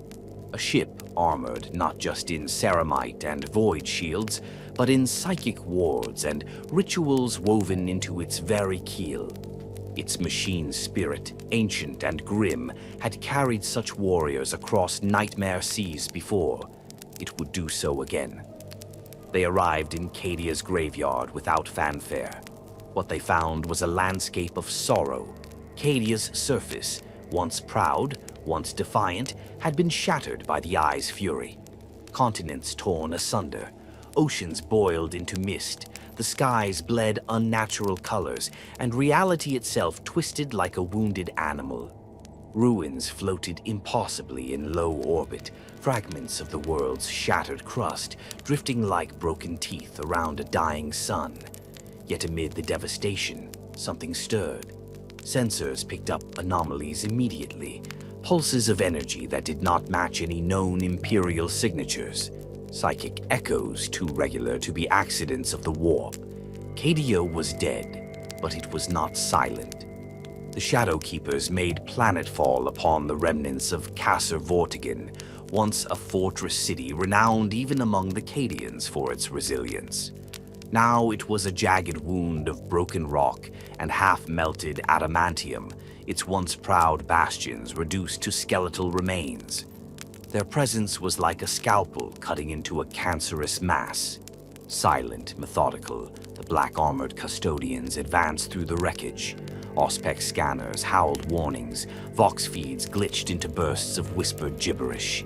Even here, the eye of Terra's malice lingered, thick as a miasma. The Shadowkeepers pressed on. They found the first site within hours. It was a vault, half buried under collapsed ferrocrete and twisted steel. Imperial architecture, but older than it should have been, predating the Cadian Gate's final defenses, a relic of earlier, darker preparations. Inside, they found horror, an artifact known only as the Silent Choir, a collection of crystalline obelisks, each humming with barely contained psychic pressure. The choir had been buried beneath Cadia long ago, a weapon against the tides of the warp. But now, damaged and exposed, it was bleeding power into the surrounding wasteland, warping local reality with every passing second. Without hesitation, the Shadowkeepers enacted a purgation protocol.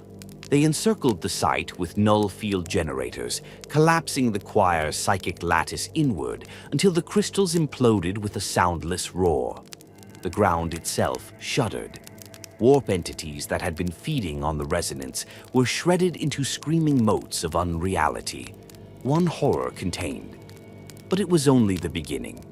Deeper into Cadia's ruins they pushed, through void-haunted ravines where gravity shifted without warning, through broken basilicas where prayers were still etched into the walls, untouched by decay yet dripping with blood that never dried. They found remnants of dark covens, survivors who had embraced the warp's gifts, their flesh twisted into obscene parodies of life. These wretches fought with the desperation of the damned, but they were no match for the Custodians. Each engagement was swift, clinical, merciless. The Shadow Keepers took no prisoners. They found a second vault beneath the ruins of Casa Kraf. This one was older still, a relic of the Dark Age, predating the Imperium's first footsteps into the stars. It held a device known to the Shadow Keepers only by a whispered code name, the Midnight Engine. Records of the engine were fragmentary, even in the secret annals of the Dark Cells, a machine capable of anchoring a planet against the tides of the warp, or, if corrupted, inverting that anchor to drag entire star systems into unreality. The Midnight Engine was damaged, bleeding reality-warping pulses into the surrounding wasteland. Strange growths, trees of living bone, rivers of mercury blood sprouted in its wake. The Shadow Keepers acted swiftly. They could not remove it. Instead, they buried it anew, employing demolition charges infused with anti-psychic inhibitors. They collapsed the vault's structure, sealing the engine beneath layers of warp-inert material and carving warning sigils into the very bedrock. Not destroyed, but entombed. The alternative was unthinkable. Their final discovery came at a price. Beneath the remnants of Cadia's primary astropathic spire, they found a locus point, a fracture in reality where the warp bled into real space freely. The fracture pulsed like a living wound, drawing demonic entities toward it like moths to flame. The Custodians fought their way through the infestation. There, at the heart of the wound, they found a shard, a fragment of an ancient weapon, a relic so old that it predated even the Age of Strife. It pulsed with malevolent intelligence, its surface shifting with geometries not meant for mortal comprehension. It was trying to repair itself. Had it succeeded, Cadia's corpse would have become a beacon, a permanent gateway for the warp to vomit forth its horrors directly into real space. They could not allow it. The battle was brutal. Reality itself fought them. Walls bled, gravity shifted, time stuttered and lurched. Custodians fell, mighty warriors brought low by entities that should not exist. But the shard was destroyed. The wound bled out into nothingness. Cadia's corpse fell silent once more. When the mission was complete, the Shadow Keepers did not linger. They left no markers, no monuments, no trace of their passage. Cadia had fallen. But the infection had been excised. Another quiet victory, another chain reforged. The galaxy would never know. But for the Shadow Keepers, knowledge was never the reward, only the silence that followed. The silence that meant the work had been done. There are wars fought with banners raised high, with proclamations of righteousness and legions marching to victory. And then there are wars fought in silence, against enemies so vile that their names are forbidden, their existence denied. It is in this latter war that the Shadow Keepers now find their truest calling. For in the broken galaxy left in the wake of the Great Rift, it is not only diamonds that haunt the Imperium's dying light, it is xenos relics, ancient and new, waking in the void. It is remnants of long-dead civilizations, stirring in the corpse dust of lost worlds. It is things that humanity was never meant to see, and yet now must confront. And when these abominations crawl into the stars once more, it is the Shadow Keepers who are sent to hunt them down. One such hunt began in the shattered remains of Darcis Prime. The world had been a quiet frontier colony once, forgotten by the wider Imperium. But when the rift opened, when the stars wept and screamed, something answered the call from beyond. When Imperial forces re-established contact, they found only ruins. Cities melted into glassy craters, mountains reshaped into impossible spirals, survivors speaking in tongues no human mouth should form. The Mechanicus called for quarantine. The Inquisition debated exterminatus.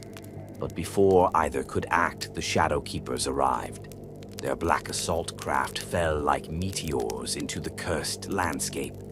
No announcements were made, no identification codes transmitted. Their presence was authority enough. They moved swiftly through the ruins, Auspex scanners set to detect anomalies no standard device could even perceive. They traced the infection to its source, a monolith buried beneath the colony's capital. It was xenos in origin, but not Necron, nor any known alien race. A structure of translucent material, shifting colors across spectrums human eyes were not built to see, pulsing with psychic emissions that gnawed at the mind like unseen teeth. Around it, reality twisted. Echoes of long-dead colonists played out in endless degrading loops, scenes of normal life, corrupted by growing wrongness until even the laws of causality bled away. The monolith was not a weapon in the traditional sense. It was a seed, a tendril of another reality, planted within human space, preparing to bloom into something infinitely worse. The Shadow Keepers did not hesitate. They deployed terminus charges, relic devices that unraveled space itself, at key points around the monolith's base. As the devices activated, a keening wail rose that could be heard across the void. The monolith shimmered, cracked, and imploded inward, taking the infection with it.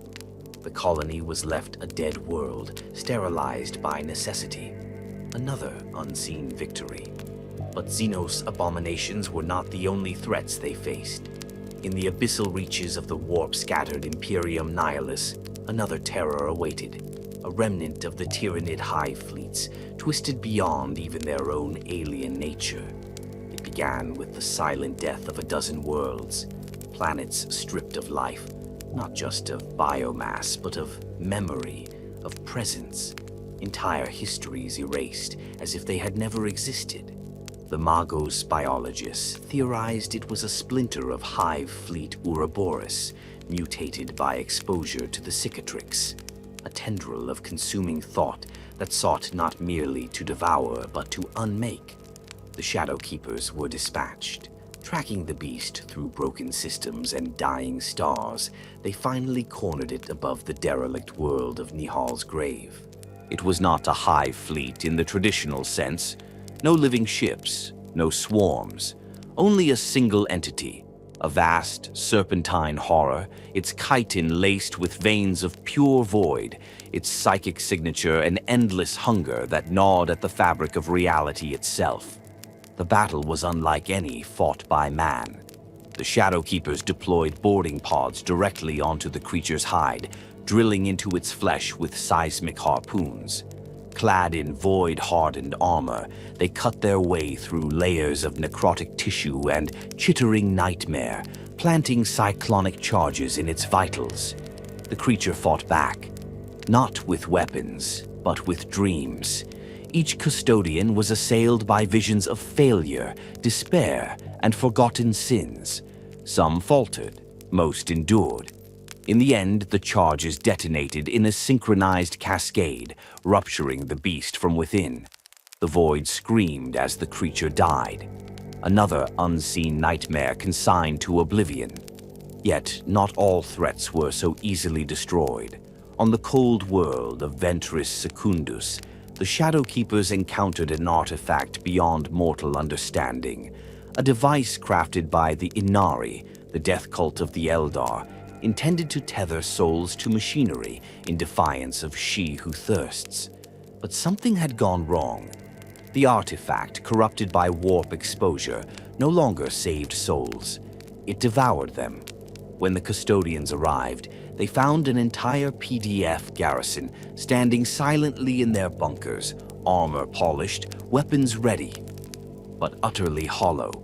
Their bodies moved, their eyes blinked, but their souls were gone, consumed to feed a growing singularity of thought. The artifact pulsed at the heart of the base, a beacon for further corruption. Destroying it required subtlety. Blunt force would only scatter its infection across the sector. The Custodians worked quickly, sealing the installation in null barriers and deploying an ancient rite, the Rite of Sundering, a forgotten technique designed to sever a warp-tainted machine from its parasitic consciousness. It succeeded. Barely. The artifact imploded, dragging the stolen souls with it. The base was left a hollow shell. No trace of the garrison remained. Another small mercy in a galaxy where mercy was rarer than hope. These are but a few of the silent wars the Shadowkeepers now fight. Across the broken Imperium, they hunt horrors spawned by alien arrogance, by demonic malice, by ancient mistakes awakening anew. They do not ask for thanks. They do not expect songs of triumph. For each threat they destroy, a dozen more stir in the dark. They know they are losing, slowly, inevitably. That entropy gnaws at the chains of order faster than they can forge them anew. But still they fight, still they endure, still they hunt, for the enemies of mankind are legion. But the Shadowkeepers are the blade in the dark, the silent storm that scours the rot before it can take root. They are the jailers of the past, the hunters of the future, and they will not rest, not while even a single alien horror breathes, not while even a single demonic whisper echoes in the dark, not while Terra still endures beneath the broken sky. The Shadowkeepers are not merely warriors. They are a fortress of minds and wills, a bulwark standing against horrors that would unmake the Imperium from within.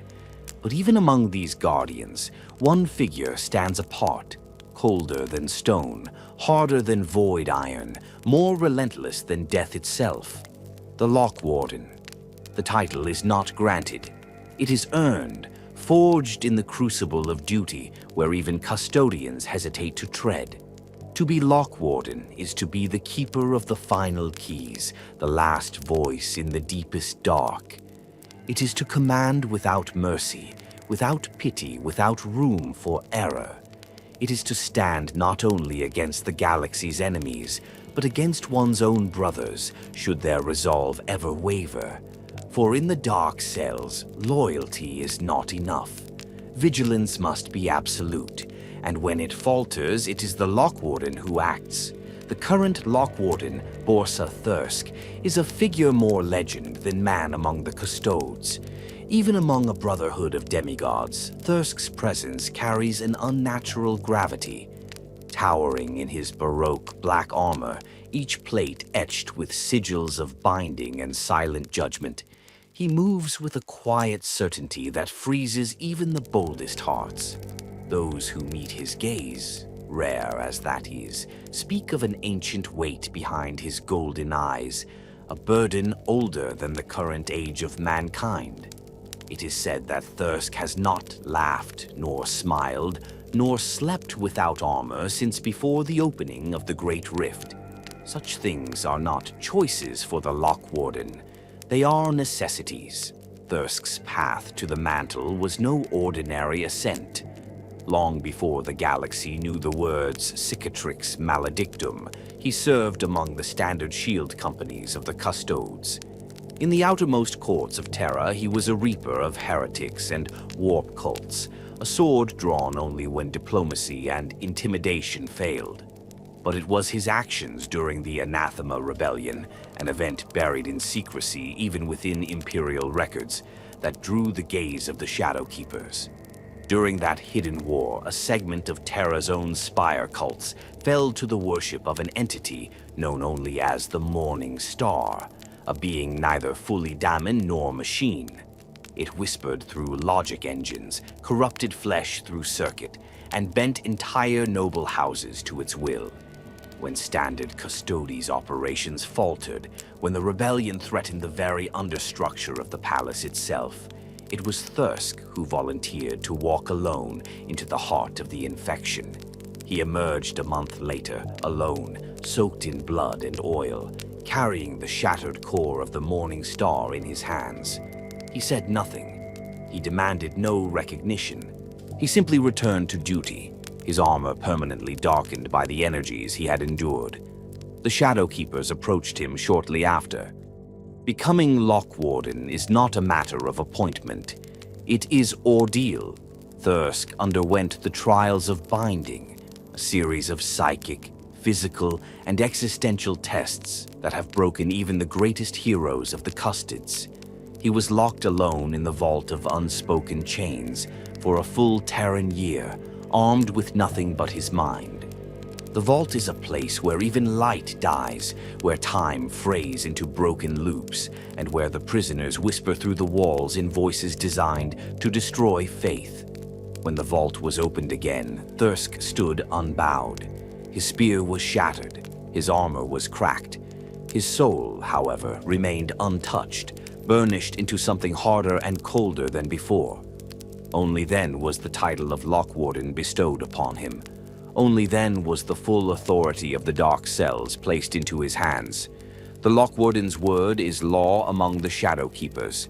He alone holds the master key, a psychic sigil burned into his flesh, allowing access to the innermost cells where the greatest threats lie. No High Lord can command him. No Inquisitor may overrule him. Even the Captain General of the Custodes treats the Lock Warden's counsel with wary respect. For the Lock Warden is the final line. If a dark cell prisoner breaks free, if an artifact threatens to breach containment, it is the Lock Warden who decides whether to attempt reclamation or to enact Protocol Terminus, the complete destruction of entire sectors of the vaults, sacrificing brothers, relics, and secrets alike to prevent a greater catastrophe. Thirsk has enacted Protocol Terminus 3 times. Each time it cost the lives of dozens of custodians. Each time he stood silent among the ashes, unflinching, unrepentant. But command is not merely about judgment. It is about vigilance without pause. Thirsk knows every prisoner by designation and history. He studies every artifact sealed within the vaults.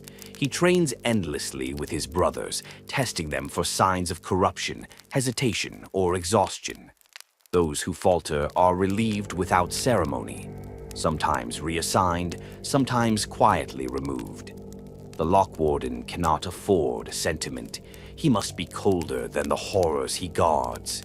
There are tales among the Shadow Keepers, whispered with a mixture of awe and dread, of Thirsk's encounters with the prisoners themselves, of the day he stood before the gate of the Amaranth Coil, a relic capable of fracturing willpower across thousands of miles, and stared into its mind-shattering geometry without blinking, of the time he fought the Echoed Apostle, a demonic remnant of an ancient war master, in the lowest cells, binding it back into containment after a breach, with nothing but a ritual blade and the weight of his own soul.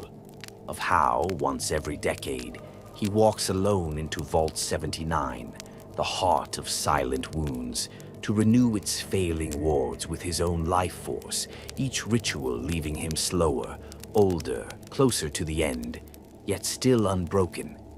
The Lock Warden carries no laurels. He speaks no boasts. Even his brothers among the Custodes often find him unsettling, a reminder that loyalty and service demand more than valor.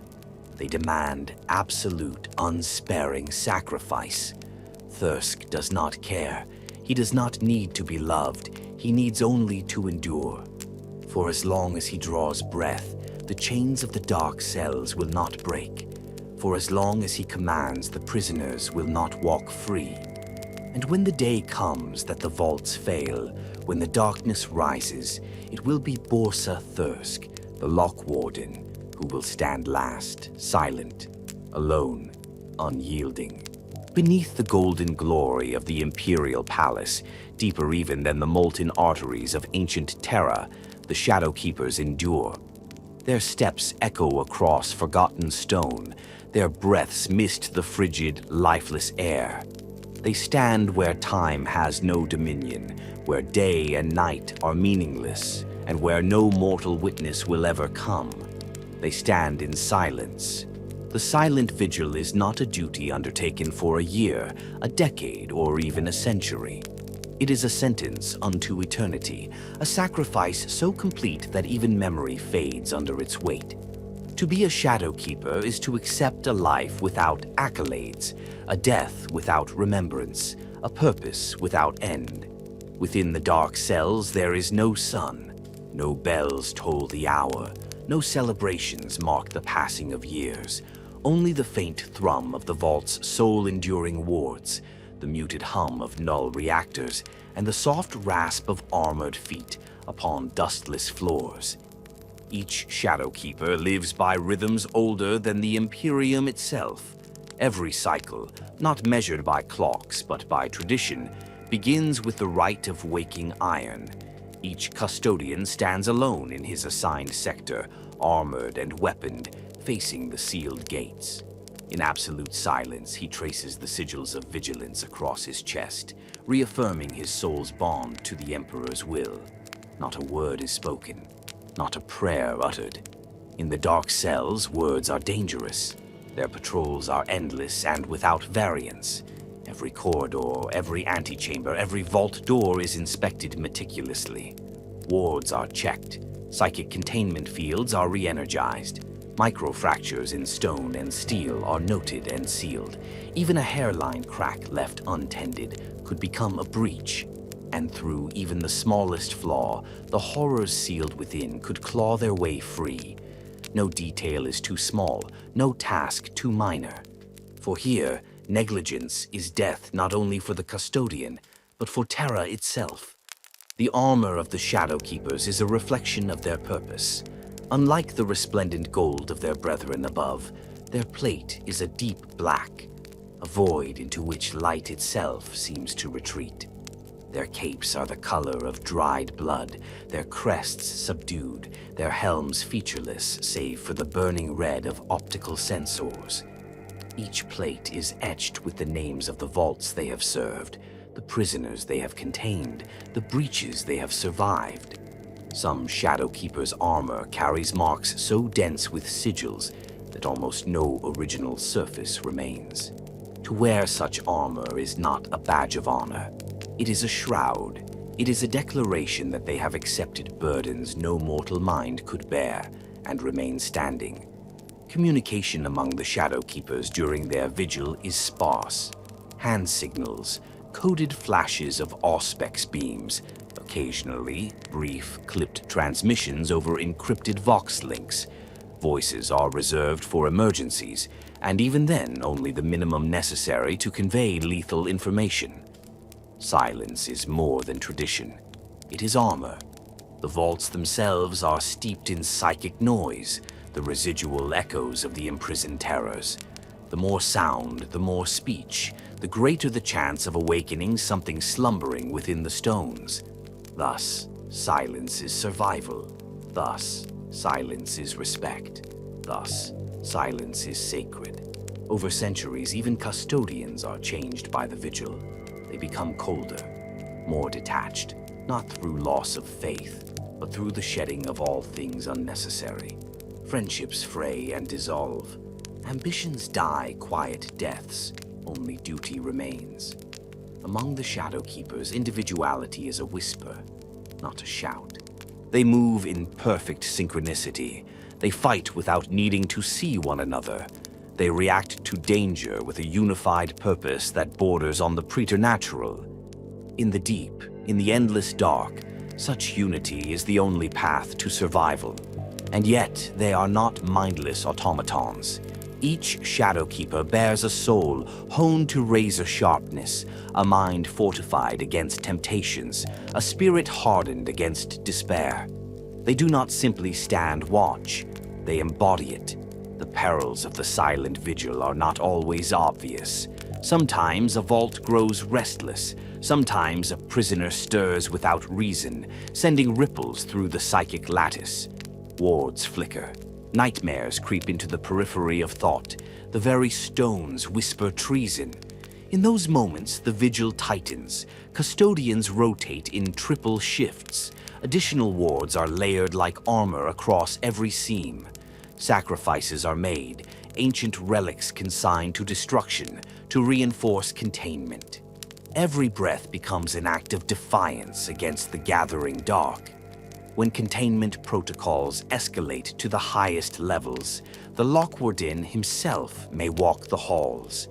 His passage is like the movement of a glacier, slow, implacable, undeniable. Where he walks, breaches cease. Where he stands, the vaults grow silent once more. His presence alone is sometimes enough to drive the restless prisoners back into torpor. Sometimes, but not always. There are occasional ceremonies, sparse, grim, necessary. Every 100 cycles, the Oath of Chains is renewed. The Shadow Keepers gather in the Vault of the Silent Flame, a massive chamber deep beneath the lowest cells. A single torch burns at its center, fed by incense harvested from the black shrines of Terra, its smoke thick with psychic wards. Each custodian steps forward in turn, placing a hand upon the unseen chain, a relic forged from the bindings that once held the first prisoners of the dark cells. Each recites the binding oath, by will unbroken, by vigil unfaltering, by silence unending, I hold the chains. No more, no less. Afterward, they disperse without ceremony. No feasts, no songs, only the tightening of armor straps, the sharpening of blades, the checking of containment seals. And the vigil resumes. The galaxy has forgotten them. Even within the Custodes, many speak of the Shadow Keepers as relics of a bygone era. Unnecessary now that Guilliman's Indomitus crusade spreads the Emperor's light once more. They are wrong. In the vaults, the prisoners wait. They hunger, they dream, they probe the chains, seeking weakness. The galaxy may fight its wars, it may crown new champions, it may fall and rise and fall again. But beneath it all, the silent vigil endures. There is no ending for the Shadow Keepers, no glorious last stand, no final battle to be sung in the annals of man. There is only the next hour, the next patrol, the next breath, taken in silence, guarded in darkness, for as long as Terra endures, for as long as the throne flickers with the last light of the Emperor's will. There will be those who stand unseen in the deep, those who bind the horrors of the past, those who shield the fragile hope of the future. The silent vigil endures, and so too do the unseen sentinels who guard mankind's final dawn. The Imperium staggers into a future paved in blood and ash. The banners of the Space Marines still fly. The sermons of the Ecclesiarchy still echo across the stars. The engines of the Adeptus Mechanicus still churn and spark. Yet all of it, all the glories, all the might, all the unyielding declarations of eternal dominion, falter before the simple, grinding reality of the galaxy's death. Worlds burn, systems vanish into the warp, empires fall silent, consumed by horrors from without and within. Even Terra, the throne world, the cradle of mankind, feels the cold breath of entropy gnawing at its bones. And beneath it all, deeper than the tombs of forgotten heroes, deeper than the sins of ancient kings, the Shadow Keepers endure. They do not endure through strength of arms alone. They endure because they must. Because the alternative is unthinkable. There is a truth few will ever know. That for all the wars fought in the Emperor's name, for all the blood spilled in his honor, the greatest threat to humanity does not march beneath banners or shout in defiance. It whispers, it waits, it dreams. And it is the Shadow Keepers who stand between those dreams and reality. They are the anchors. They are the chains. They are the last guardians of an Imperium already cracking at the seams. In the wake of the Great Rift's birth, the silent wars have only grown worse. More vaults have fallen silent, not breached, simply silenced. Cells where ancient horrors once stirred in uneasy slumber now echo with nothing at all. Not death, not victory. Something else. Something unknowable. Entire levels of the dark cells have been sealed permanently, bricked over with adamantine, their entrances warded with rites so potent that even custodians fear to linger near them. What lies within is a question no one dares answer. Outside the vaults, the Imperium reorders itself again and again. New crusades are launched, new threats arise, new glories are proclaimed. The galaxy spins on, wounded, defiant, blind. But the Shadowkeepers do not change. While others rebuild, they dig deeper. While others rally to banners, they fall further into silence. While others dream of victory, they prepare for the moment when dreams end and nightmares reign. The Lock Warden, Borsa Thirsk, remains at his post, though the passing decades have etched new scars into his armor and into his soul. Each year seems to weigh heavier upon him. Each cycle of the vigil drains another fragment of what little humanity yet lingers behind his stern gaze. But still he endures, still he commands. He is not alone. New custodians are inducted into the Shadowkeepers with grim ceremony. Warriors drawn from the broader shield companies, tempered by battle across the broken stars, then stripped of all titles, all honors, all history. In the vaults there is no hero, only the watch, only the duty. The nature of the threats they face has evolved as well. Once it was enough to contain the monstrous relics of the Dark Age. Now entire concepts bleed into the vaults. Ideas so twisted, so antithetical to reality, that they must be bound and buried alongside flesh and steel. Mimetic weapons, cursed songs, self-propagating lies that unravel thought and reason like rotten cloth. The Shadowkeepers fight these unseen enemies with measures known only to them. Psycho-reactive helms that suppress not just voice, but thought itself. Sigil masks that erase memory at a command word. Relics of impossible technology used not for conquest, but for survival. They adapt because they must. Beyond Terra, the galaxy fractures further. Entire sectors fall silent. Warp storms consume the stars. The armies of chaos grow stronger, not weaker. The xenos empires of old stir once more, sensing the end of mankind's dominion. And yet, still, the Shadowkeepers endure. Not for victory. Victory is a lie whispered to the dying. They endure for survival. They endure because even if Terra falls, even if the stars die, even if the last human voice is silenced beneath a crimson sky, some things must never walk free. There are some among the Inquisition who have guessed at the existence of the Shadowkeepers, whispers of black-armored custodians who move without banners, who execute entire inquisitorial retinues without explanation, who vanish into the blackness of the vaults without leaving a trace. Few have dared to investigate. Fewer still have survived the knowledge. For the Shadowkeepers are not an arm of policy. They are not a tool of imperial law. They are the prison wardens of sins too vast for the human mind to comprehend. Their chains do not bend for politics. Their silence cannot be bargained with.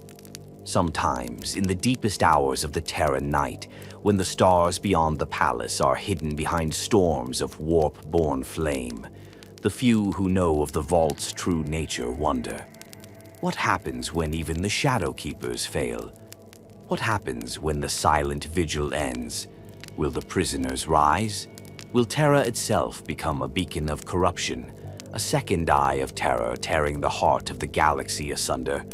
Or will it be quieter still? A simple flicker of light snuffed out in an instant, leaving only the endless dark. Even the Shadowkeepers do not know. They do not ask.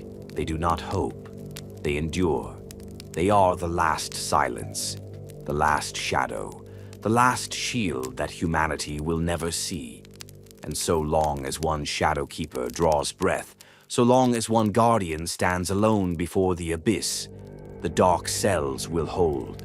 The horrors will remain chained. The secrets will remain buried.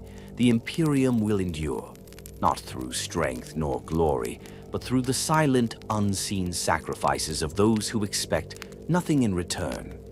The future is ashes. The stars are dying. The dreams of mankind are bleeding into nightmare. But the shadow endures, and in that endurance there is hope, silent, unseen, unbroken.